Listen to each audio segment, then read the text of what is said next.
Bismillahirrahmanirrahim. Apa kata Nabi Shallallahu Alaihi Wasallam? Bahwa orang itu masuk surga sesuai dengan pintu yang Allah berikan kepada dia. Mungkin bagi kita di sini wa man kana min ahli shalah du'ya min babis shalah. Orang yang bisa rajin sholat tanpa ada kendala, dia bisa sholat 5 waktu di masjid, dia bisa beribadah sholat-sholat sunnah, dia mulai sholat witir, sholat tahajud, sholat duha. Maka du'ya min babis sholat, maka surganya juga akan dipanggil dari pintu sholat. Wa man kana min ahli sadaqah du'ya min babis sadaqah. Barang siapa yang ahli sedekah, maka pintu surganya adalah ahli sedekah. Pintunya dia akan dipanggil nanti dari pintu sedekah. Wa man kana min ahli siyam du'ya min babir rayyan disebutkan. Barang siapa yang ahlinya puasa, rajin dia puasa, maka surganya akan dia peroleh di situ. Wa man kana min ahlil jihad du'ya min babil jihad.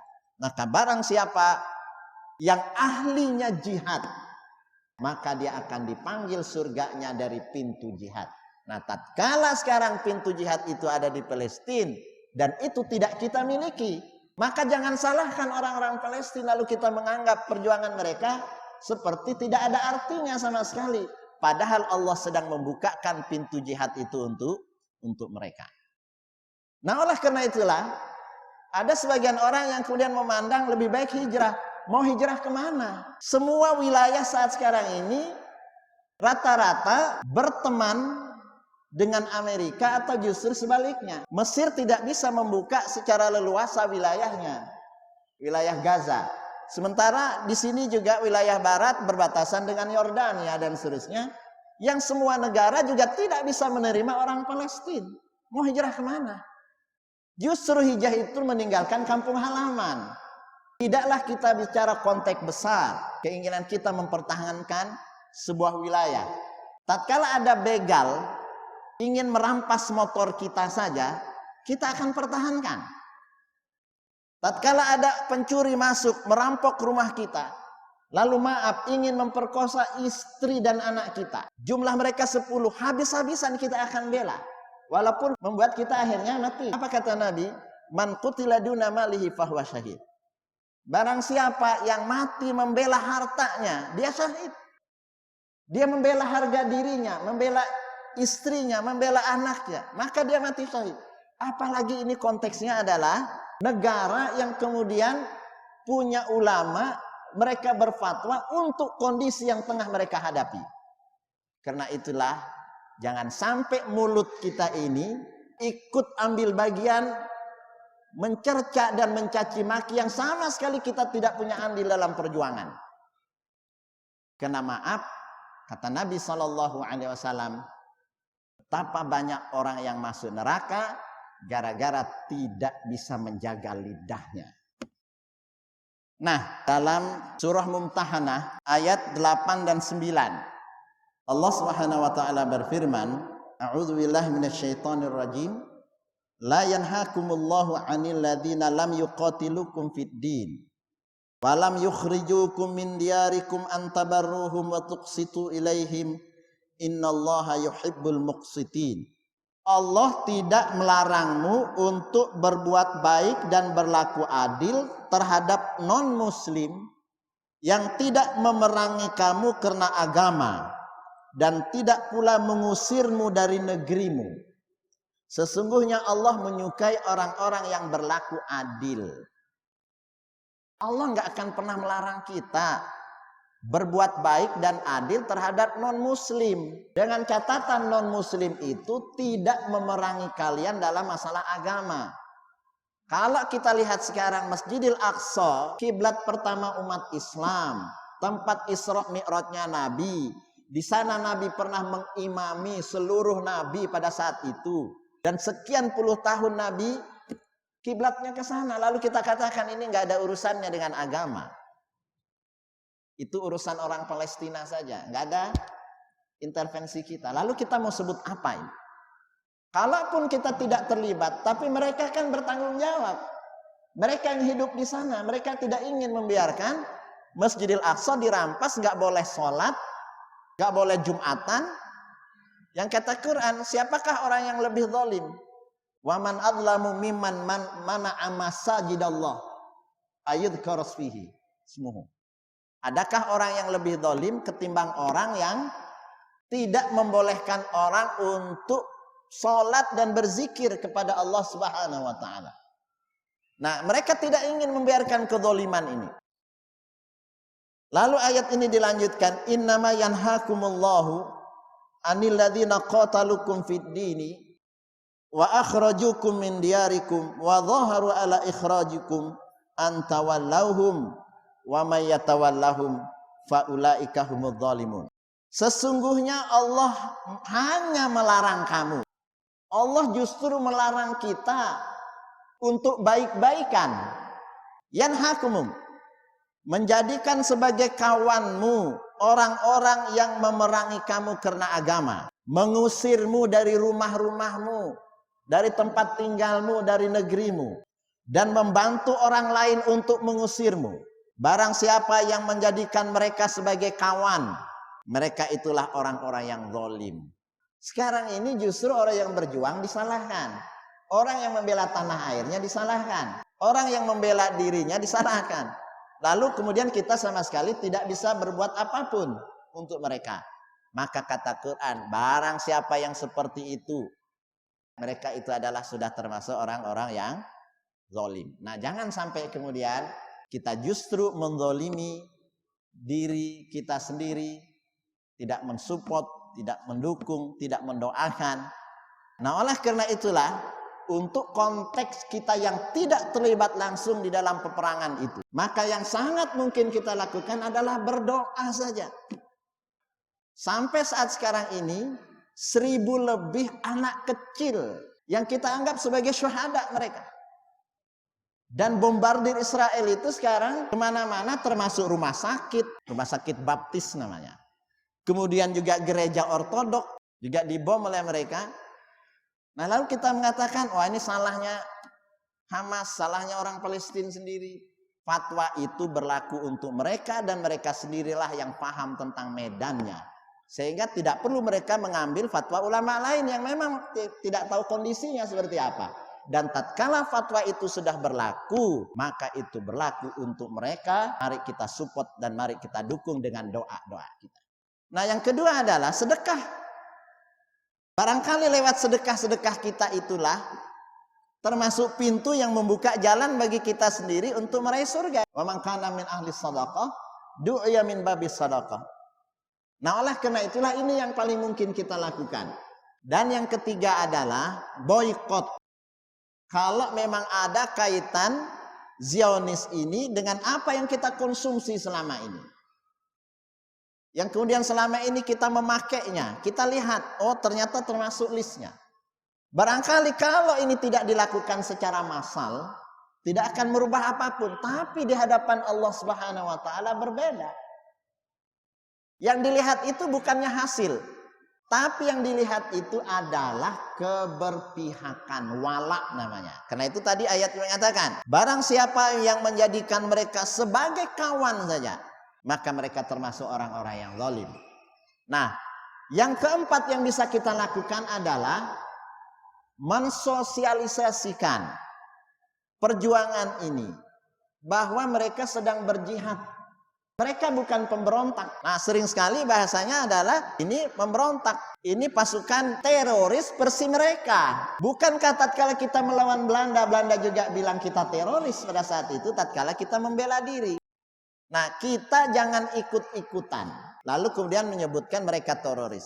Nah, kita juga dianjurkan untuk tidak mengatakan para korban ini adalah oh ini tewas, tapi kita menganggap mereka sebagai syuhada. Kita menganggap mereka sebagai orang yang mati syahid. Karena itu saking banyaknya korban tanpa pernah terdeteksi, mereka lalu kemudian menulis namanya, Pak.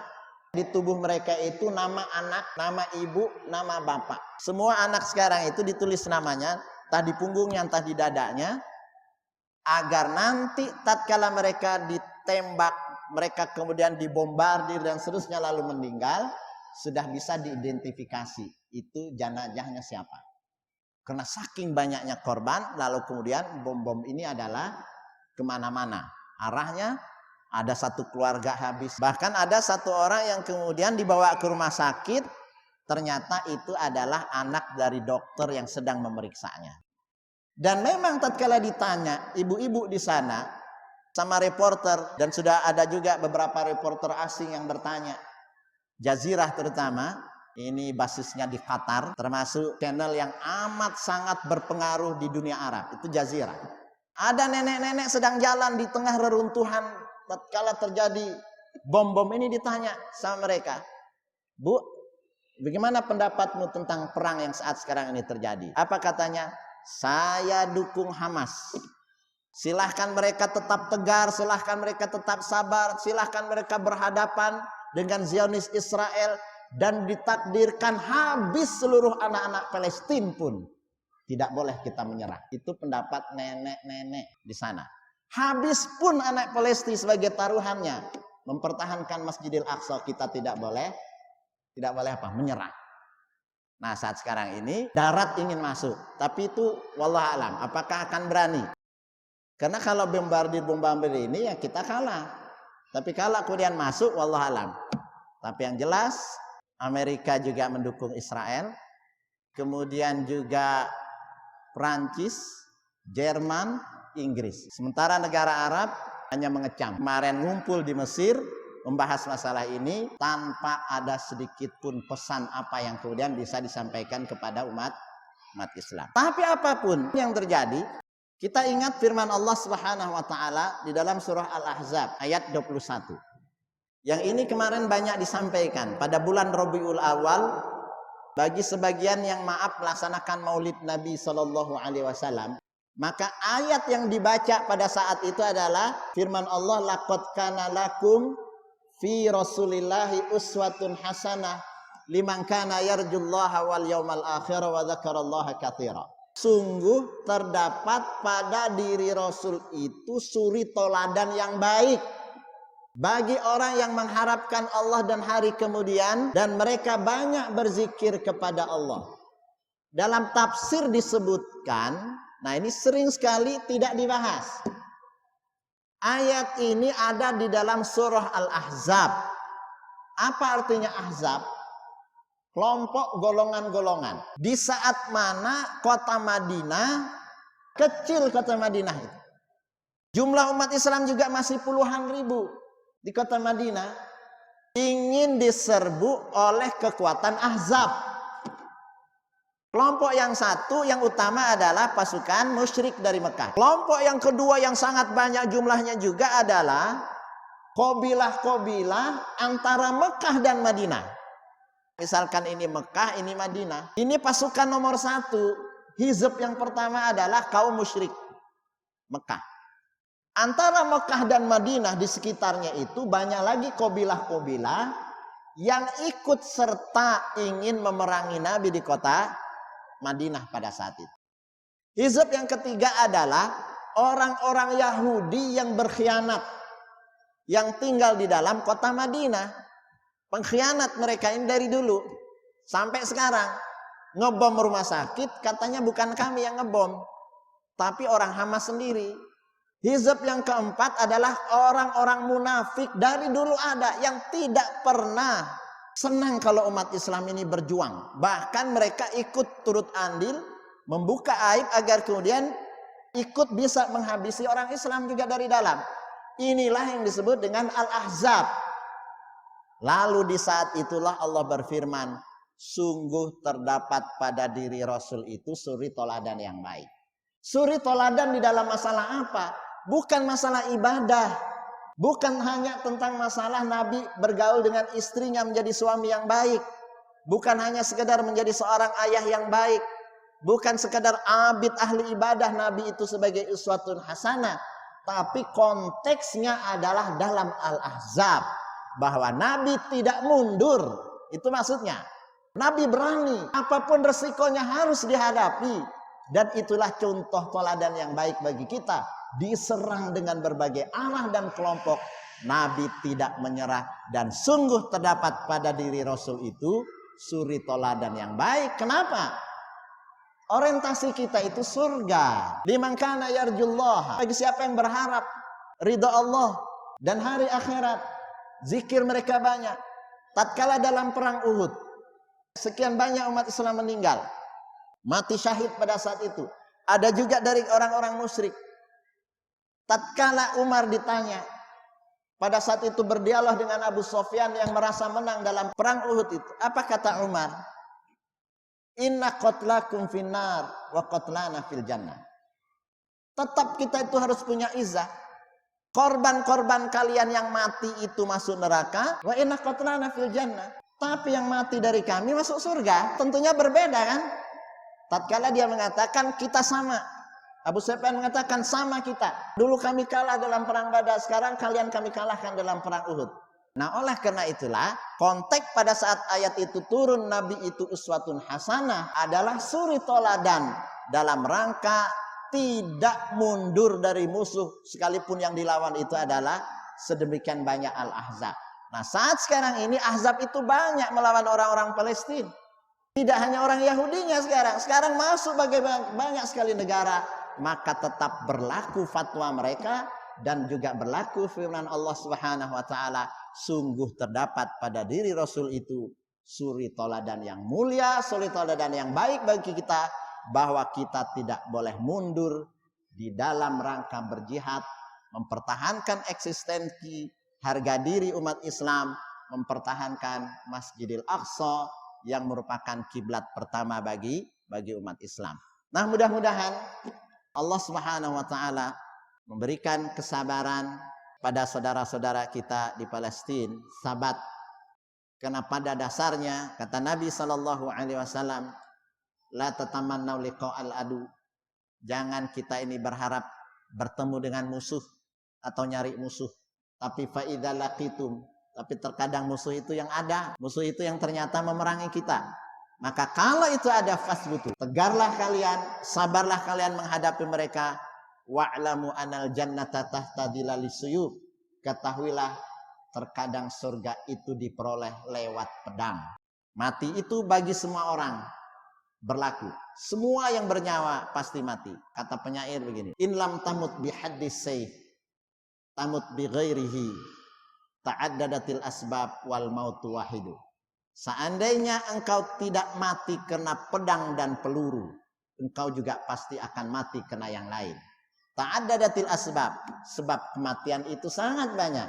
Wal mautu wahidu, tapi kesempatan kita mati itu cuma sekali. Dan orang-orang yang ada di Gaza sana menjadikan kematian itu adalah sebagai bentuk pembelaan terhadap Islam. Maka mari kita dukung dan doakan mereka. Semoga yang wafat dari mereka itu adalah dicatat sebagai para syuhada, dan Allah kemudian memberikan kesabaran di dalam perjuangan mereka, dan terhadap yang terluka mudah-mudahan Allah segera menyembuhkan mereka. Ini yang bisa disampaikan. Wallahu taala a'lam bishawab. Billahi taufiq wal hidayah. Subhanakallahumma wa bihamdik, asyhadu an la ilaha illa anta astaghfiruka wa atubu ilaik. Wassalamualaikum warahmatullahi wabarakatuh.